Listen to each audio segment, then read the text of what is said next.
Makeup করন লাগে না, চুলের কাটিং ঠিক থাকলে আঙ্গর নায়কের মতো লাগে। হয় রে ভাই, তোর তো নায়কের মতোই লাগে। যাই তাই নায়ক, সাউথ আফ্রিকান জঙ্গলের বান্দরের নায়ক লাগে তোরে।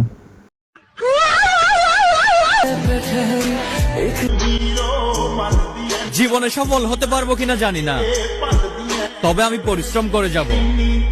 বিকজ আই বিলিভ মানুষ বেমানি করলেও পরিশ্রম কখনো বেমানি করে না।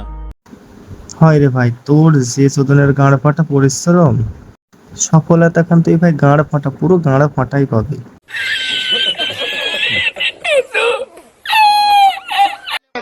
আমরা মাইয়া পটানোর জন্য স্টাইল মারি না, আঙ্গ স্টাইল দেখা যদি মাইয়া পট্টা জায়গা, তাহলে আমরা কি করবো? আরে ভাই, তোর এই ধাড়ি ছাগলের পোজ দেখে যদি মেয়ে পটে যায়, তাহলে তোর কোনো দোষ নেই, কোনো দোষ নেই। ওখানকার মেয়ের দোষ, ওখানকার মেয়ের কপালে চোখ নেই, ওখানকার মেয়ের কোনো চয়েস নেই।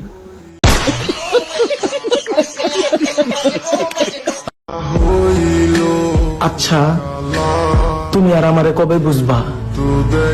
আমি মইরা গেলে কি তুমি আমারে খুঁজবা? আরে ভাই, তুই যদি একটা মেয়ের জন্য এই মানুষ সমাজে এসে মারা যাস, তাহলে তোদের বান্দর সমাজ আমাদের কি ছাড়বে? যুদ্ধ বেঁধে যাবে। তুই ভাই ঝোড় জঙ্গলে গিয়ে মর, বান্দর সমাজে গিয়ে মর।